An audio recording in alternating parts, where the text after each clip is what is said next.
อนนั้นคือแจ้งค่าคือว่ามีเงิน500ไปเซโปนให้น้องแพทอยู่เซโปนแหละเป็นหยังคืออันนั้นคือบ่ไปให้เพื่อให้ได้พี่น้องคือเปลี่ยนคนให้อันนี้จุดประสงค์ของทางพอชาติเพิ่นใจดีเนาะเพิ่นพากมาให้ทาง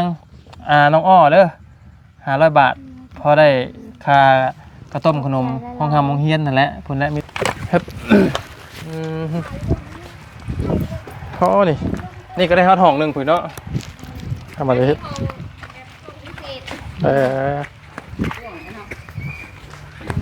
เราบ่ได้เน้นห้องนอนเนาะบ่ได้เน้นห้องนอนเน้นโถม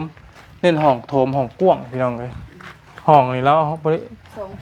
อันนี้ห้องน้ำบ่นางอันนี้ก็ห้องนอนบ่โอ้ยโอ้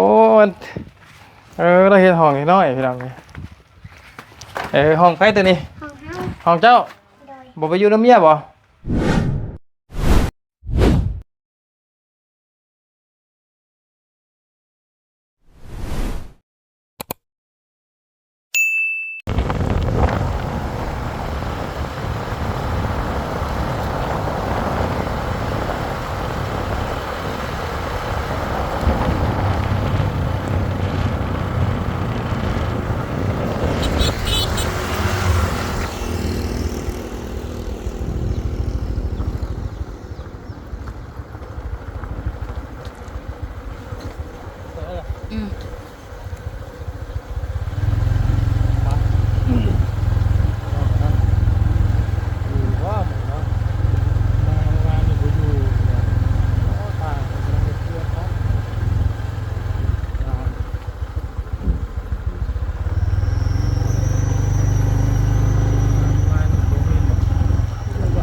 น้องอ้ออยู่เพื่อนบ่เจ้าของเพื่อนบ่อยู่อ๋อทำไม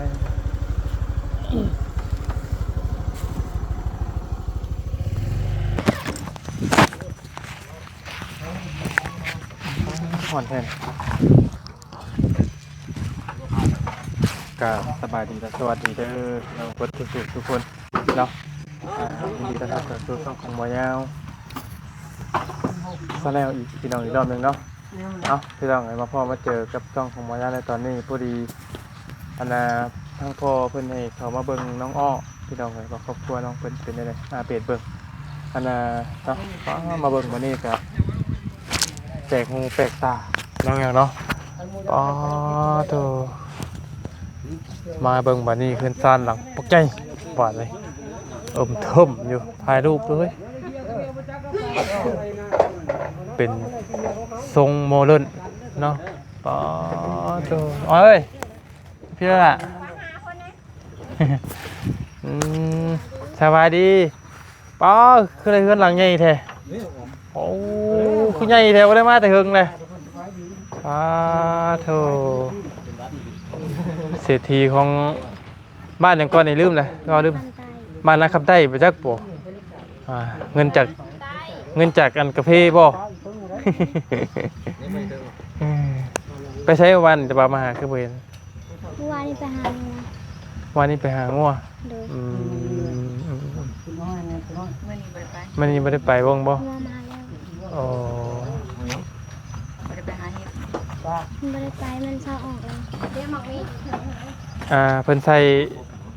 อันนี้ได้เนาะพี่น้องเลยเพิ่นกับแบบพาไม่สลาแบบใส่เป็นลมเลยเนาะใส่เป็นลมพาไม่สลาเลยเนาะเฮ็ดได้จักเดือนแล้วนี่เอ้ยย่อเดือน4อ๋อจักเท้านี่15ต้นอ๋อคือใหญ่แท้เนาะคูณเท่าไรนี่นะทั้งนี้10 เมตรคูณ14เหลือบ่ทันมุงหลังคาเนาะเมื่อวานนี้เฮาตาไล่เฮาเกี่ยวมุงหลังคาเมื่อวานนี่ เห็นเมื่อวานนี่นึกว่ามุงหลังคา มันได้ยอดวิวขึ้นหลาย โดย บ่ทันมีหยังชื่อเอามุ้งอยู่เลย ยังบ่ทันครบเนาะพวกข้างหลังคาก็บ่ทันครบเนาะก็งามเลยดอกแต่ว่าป้อใหญ่อยู่เนาะเบิดเท่านี้แหละใหญ่ตึมๆใส่ห้องจะห้องไหนนอนกับไผฮะ ไป นั่นก็พอกันเลย หัวไปกัดเลย บ่ห้องเจ้าเลย เอาหัวดิ มีห้องบ่เรียกห้องไว้ล่ะบ่ โดย เรียกไว้แล้วเนาะไปพี่น้องเลยสบายดีทั้งเมียแล้วก่อนเนาะสบายดีเลยเด้อกำลังกอกน้ำเนาะสร้างกำลังชิเลิกเวียกบ่ แม่นกำลังจะกลับบ้าน โอ้อันนี้เพิ่นเมาเลยบ่นี่เอ้ยสบายดีละเพิ่นเมาเลยบ่ เมาเลย ค่าทางเท่าได เมา นะ กะบ่ทานได้จ่ายดอกติดหนี้เพิ่นไว้ เจนี่ และค่าน้องขวัดได้พุ่นแหละ แล้วอะไรยังได้ผัวบ่คือได้เงิน ได้เงินก็ยังบ่ทันให้เอาดอก เป็นอะไรนะ นั้น เป็นอะไรเพิ่น จ่ายอยู่เลย อยู่ดีมีแฮงอยู่บ่ทั้งขวัญนะเพิ่นได้เงินเดือนเท่าไหร่นะ เดือนละ10,000นี่แหละ โอ้ไปไทยทั้งขวัญใหญ่เนาะพี่น้องเอ้ยอ๋อต้องเท่าไหร่ก็กระทางจะบ่กินนี่ สร้างบ่เสร็จจ้าร วมเบิดเลยบ่ รวมหมดแต่ยังบ่ทันแล้ว รวมเบิดเสร็จเบิดเลยบ่อันที่เพิ่นว่าเส้นทางแบบ บ่เข้ามุ้งเข้าก่อขึ้นไปแล้วก็มุ้งแล้วก็ เทพื้นตากระโลกบ่เกี่ยวพวกตากระโลบ่เกี่ยวเนาะ ว่ายังไงมีแต่มุ้งหลังคาเทพื้นมันมงกบใส่บานประตูตั้งหายบ่เอาวะตาใส่ต่างหากอีก หักใหญ่เนาะพี่น้องป้อทุกยาวหักบ่ใหญ่มันคมเนาะเราเห็ดก้นทั้งก้นนิดหน่อยแล้วเนาะเบิ่งนี่เห็ดหนาใหญ่ได้ยังกินข้าวใส่ออกมาได้มั้ย ยังบ่มีเลยเหมือนนี้ ยังบ่มีหยังกินเลย ว่าสิไปพาชวนไปการเมงแหละ แม่กระโดนบ่ ไม่กิ้งแมงอยู่ในคอไม้นะ แม่งอันว่าแม่งอัน แมง ใหญ่ๆบ่ บ่แมงอิงแมงอิงค่ะจ้า แม่งอีก็มีบ่ยามๆนี่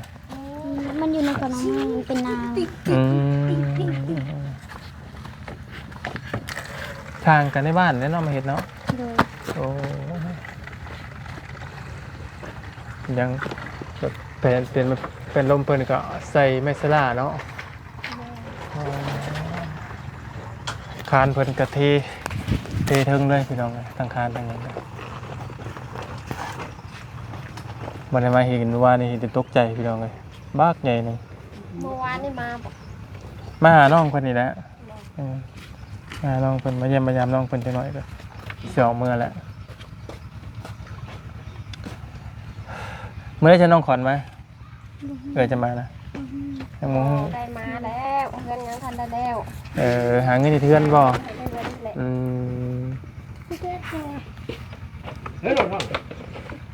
น่าได้มงได้ใส่มงกบเนี่ยก็ขึ้นอยู่ก่อนก็ได้แล้วนี่เนาะเทพื้นกันจักห้องนะ3 ห้องบ่โอ้เลือกห้องมาแต่ตัวนี้ ยังบ่ฮู้ว่าสิได้อยู่หรือบ่ เออ ยังบ่ทันแล้วกาสร้างก็ยังทันได้มีติดหนี้เพิ่นอยู่กับปัญหาแล้วบัดนี้ จ่ายเพิ่นไปเท่าไหร่แล้วซะ หากระจายไป30,000 30,000เนาะเพราะว่าเพิ่นก็ต้องกินต้องใช้ต้องแต่เพิ่นก็เบิกก่อนอยู่แล้วเนาะพี่น้องเอ้ยถือว่าใหญ่เนาะต้องบอกอีกก่อนมันใหญ่เองดิเนาะเจ้า ไปอยู่แม่และก่อน น้องสาวก่อนแล้วก็น้องขวัญปะหา เดี๋ยวมาพี่ก็เจอ ใช่เพิ่น มาพี่ก็ได้เราแต่งพี่ได้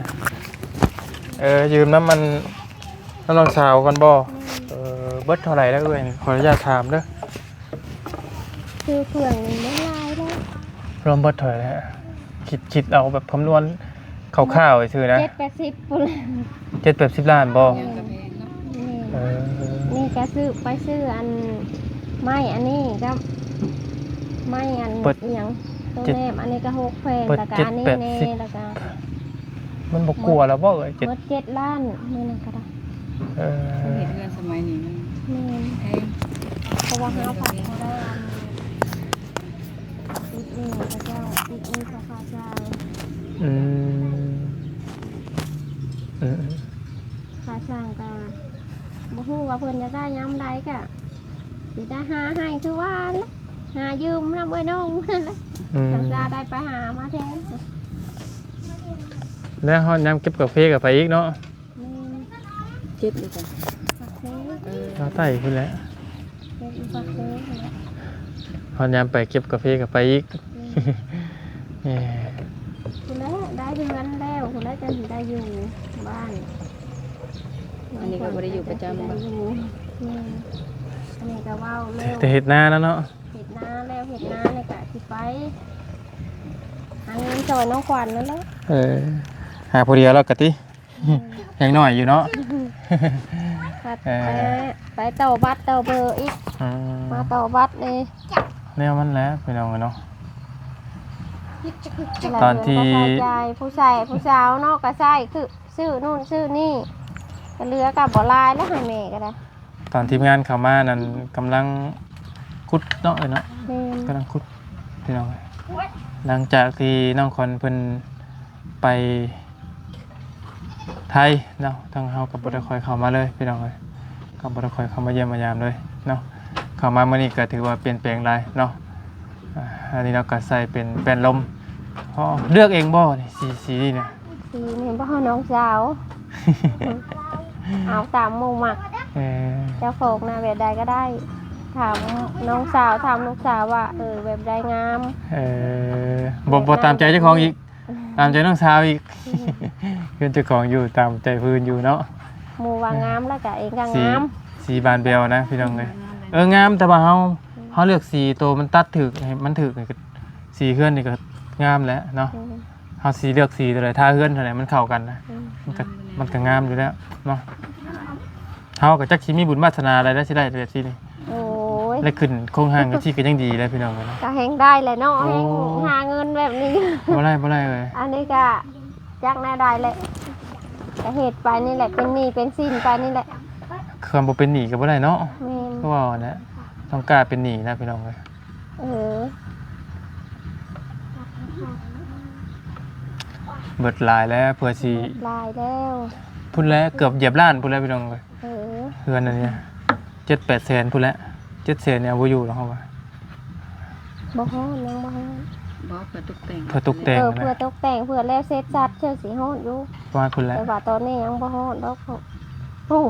พระเจ้าบ่ได้กินจำบ่เลยนะ อยู่แล้ว เอาไว้ 7 แสนปลายเนาะ7 แสน58นะพี่น้องเลยเฮือนนี่พอทุกมื้อนี้อุปกรณ์หยังมันก็แพงเด้ แม่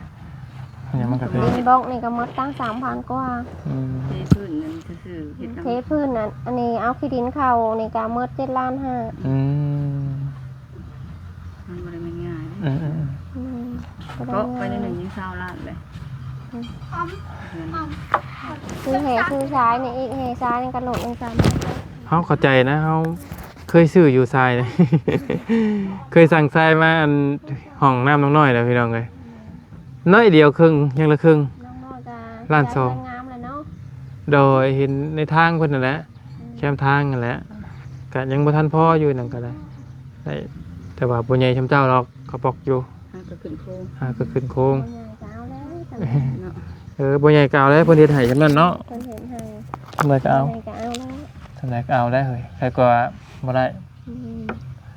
ใครกว่าน้องขวัญอยู่ดอก แถวนี้น้องร้อยก็ยังมี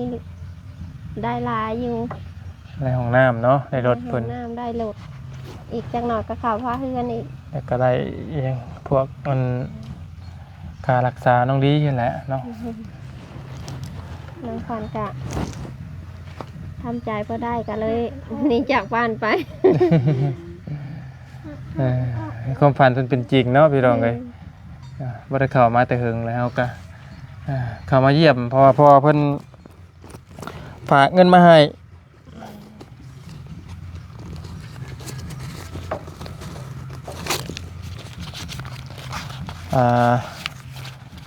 บ่ได้เข้ามาแต่หึงนะเพิ่นว่าตลอดที่จริงน่ะเพิ่นบ่ได้ฝากมาให้น้องอ้อหรอกพี่น้องเอ้ยแต่ว่า เพิ่นฝากมาให้ทางน้องแพทอยู่ทางสิโปนแหละบ่ยาวบ่ได้ไปสิโปนจักเทื่อก็เลยฉันเปลี่ยนมาอัปเดตเบิ่งเฮือนซ่านน้องอ้อเด้อว่าซั่นพี่น้องเอ้ยเพราะว่าก็อันนี้เป็นเงิน500เดี๋ยวพี่น้องสิว่าอ้าวคือตอนนั้นคือแจ้งคือว่ามีเงิน500ไปสิโปนให้น้องแพทอยู่สิโปนแหละเป็นหยังคืออันนั้นคือบ่ไปให้อีกเทื่อให้เด้อพี่น้องคือเปลี่ยนคนให้อันนี้จุดประสงค์ของทางพอชาติเพิ่นใจดีเนาะเพิ่นพากมาให้ทางน้องอ้อเด้อ500 บาทพอได้ค่า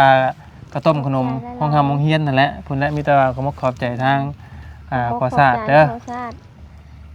ให้เพิ่นดูดีมีแฮงให้ร่ำรวยปังๆ เนาะ เฮ็ดหยังก็ให้ขึ้นให้เกินความว่าก็บ่เป็น ไล่เนาะพี่น้องกันมีแต่ว่าให้เพิ่นว่าเป็นเงินเล็กๆน้อยๆไปอันนี้น้องเพิ่นเขาทำโรงเรียนเนาะไปโรงเรียนก็ตอนนี้ก็ไปเซ็งคุมือเดี๋ยวนี้ก็ได้ แม่เอาเงินให้เท่าไรไปโรงเรียนน่ะ ได้มื้อละ10,000 5,000นี่แหละค่ะมื้อได้เพิ่นเก็บกะให้ได้เด้จักสิหาหยังอยู่บ้านก็ได้เพิ่นจักได้หายังเสียใจนะ คือกันนั่นแหละไผกับพี่น้องกับเศรษฐกิจหน้าฝนที่หาเงินยากเฮ็ดจังก็ยากฮะเศรษฐกิจแบบนี้นะ บางทีก็คันได้เงินสร้างก็เจ้าว่าสิเบิกเงินอีหยังก็ ตกใจแล้วเนาะ ตกใจนอนก็บ่หลับ จักสิหามาแต่ไสขึ้น กับบ่ที่เพิ่นแล้วเพิ่นเฮ็ดเพิ่นก็ต้องอยากได้เงินเนาะพี่น้อง ผัดอันยังใครแน่แต่ว่าน้องสาวหายืมขัดสิไปยืมน้ำทางบ้านกับบ่ฮาน มันก็ต้องออกลองออกผลแล้วทางในบ้านเนาะจำกับบ่ซ้ำพี่ซ้ำน้องเขาแล้วพี่น้องเอ้ยพี่น้องก็ถือผู้ดีก็ดีได้ถือผู้บ่ดีก็คือว่ากันแล้วพี่น้องเอาเรื่องไงเด้ น้องก็ดีอยู่ ถือผู้ดีก็ดีถือไอ้น้องไปดิษากันตาร้อนกันเอาเรื่องอยู่เลยพี่น้องกัน น้องกับบางคนก็ย่านแต่เฮาได้ลื่นบางครอบครัวนะ แม่น ก็บ่แม่นดอกว่าสิเป็นทุกครอบครัว แม่น บางครอบครัวก็ เป็นบางครอบครัว ย่านแต่ด้วยน้องกันได้ลื่นอันนี้นะ แบบคือเรื่องดินนี่แหละคือเห็นบ่เรื่องดินนี่เอาค้ำเอาเงินเอาค้ำกันนี่บ่ผิดบ่หยังยับขี้ดินเข้าไปน้อยเดียวโลดคำบ่ขาบ่แกงกันโลดนะพี่น้องนะ แม่น่ะ อีนี่เลยเรื่องดินนี่ และเรื่องน่ะก็ได้อดใส่กันนั่นแหละผู้นึงสู้ผู้นึงดีก็เบิ่งกันไปหั่น พออยากบีบคอกันบ่ได้พอเฮาเห็นมาได้น้องพ่อแม่เฮาตะกี้แล้วยับนี่แบบว่าบ่แม่นบ่ยับหรอกคล้ายๆเฮ็ดใส่กันนะแบบแต่ละปีป้านใส่กันพออยากบีบคอกันผู้แต่ว่าแล้วเกี่ยวข้าวนี่ก็สิหนีป้าเด็กน้อยอีกแล้วว่า ป้าน้องอีกปีกว่า ผู้เดียวบัดนี้แฮงนักบัดนี้แฮงนักบัดนี้ต่อตะกี้ยังว่าพี่มีน้องขอนเนาะ ก็สิให้ขึ้นอยู่นำแม่อยู่เฮือนกับว่าวันนี้ กี้ยังมีน้องขอนผู้เอ้ยผู้ใหญ่อยู่พี่น้องเนาะผู้แรกเฮือนเอาแล้วผู้แรกพี่น้องเลยอยู่ไกลกันบ่อยากหานป้าคือกันครับเป็นเสเป็นสาวเนาะอยู่ไกลมือแบบนี้เฮาก็ช่วงเขามาเห็นตอนนั้นก็ยังอันตรายอยู่กับป้าน้องเพิ่นอยู่2คนถือว่าเก่งแล้วเดี๋ยวซุมาก็คือพยายามบ่อยู่ค้ำตอนนั้นพี่น้องเพราะว่าน้องเขาเป็นผู้สาวเนาะมันก็บ่งามก็แต่แล้วก็เมื่อตอนนั้นเว้นเลยนะตอนนี้ก็เพิ่นก็ให้เพิ่นไปหาเงินก็ยังดีว่าเพิ่นก็ตั้งใจอยู่โตสาสารเงินฮ้อนเนาะพี่น้องป้าเด้อได้อยู่มาต่อบ้านนี่ก็เหลือบ่หลาย5,000บ่หลายแม่น 5,000คันบ่11,000จ้ะถึงจะ2ห้อง2เฮืออยู่บ่กินอยู่น้ำเพิ่นไล่อยู่บ่แม่นบ่ดอกไปไทยนะเพราะว่าเฮาเครื่องใช้ของซอยผู้แซ่ผู้สาวเนาะเพิ่นก็อยากใช้อยากถ้าประหยัดกินประหยัดใช้นี่มั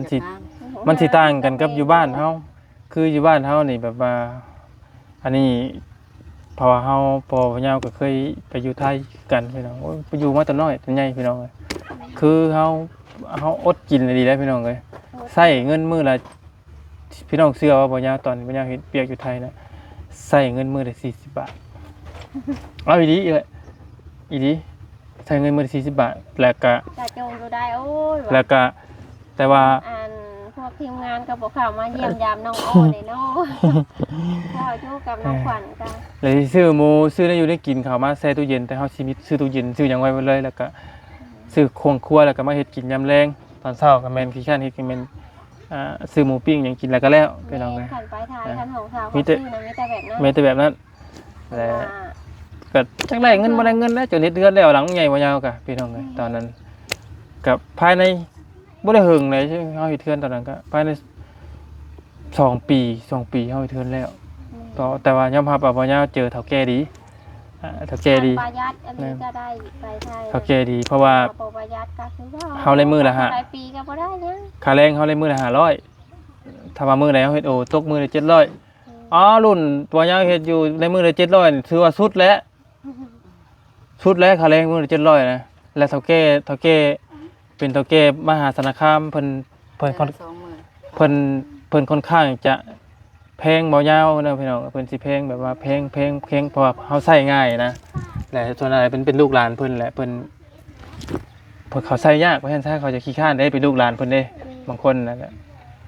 เฮาใช้บัดเพิ่นเฮาเพิ่นใช้หยังเฮาก็ไปเฮาก็เฮ็ดนะ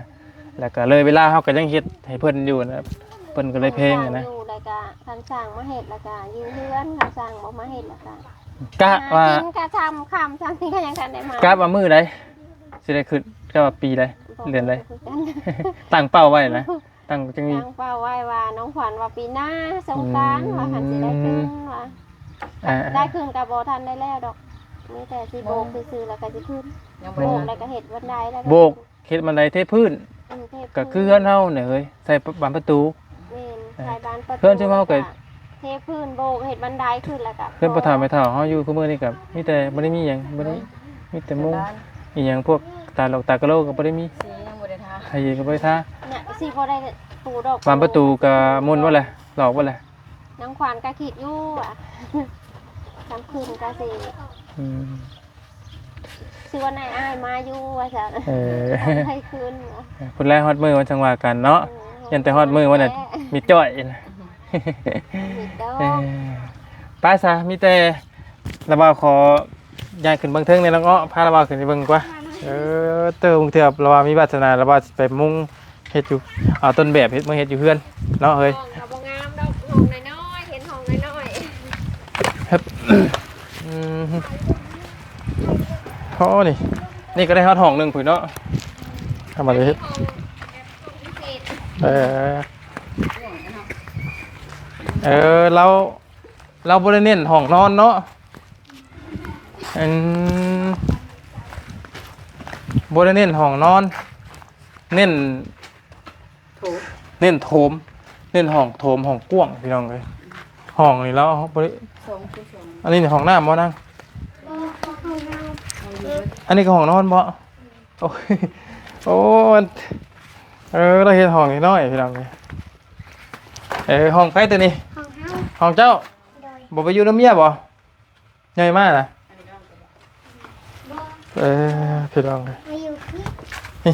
เกือบบ้าพอเนาห้องแล้วนะก็ ถูงาม เพิ่นเน้นเฮ็ดห้องโถมใหญ่เนาะโอ้โธ่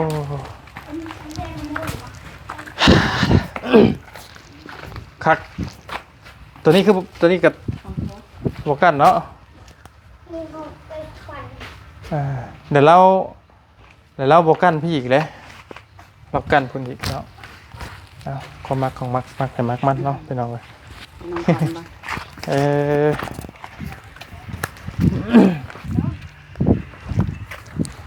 โอ้งามเนาะถ้าเป็นสาวกรุงเทพนี่สบายดีล่ะ สบายดีโอ้เบิ่งงานสาวกรุงเทพนะโอ้ขาวเว้ยไปเลยเว้ย สาวกรุงเทพพี่น้องเลยทางน้องคอนเนาะเป็นได้ เพิ่นน่ะเด้อเพิ่นเอาเงินให้อะ อยู่ดีมีแห้งอยู่บ่ โดยอยู่ดีมีแห้งอยู่ ไม่ได้สิมานั่ง สงกรารปีหน้าพู้นแหล้ เออ เฮือนแล้วบ่ โดย บ่ได้เฮ็ดเวียกบ่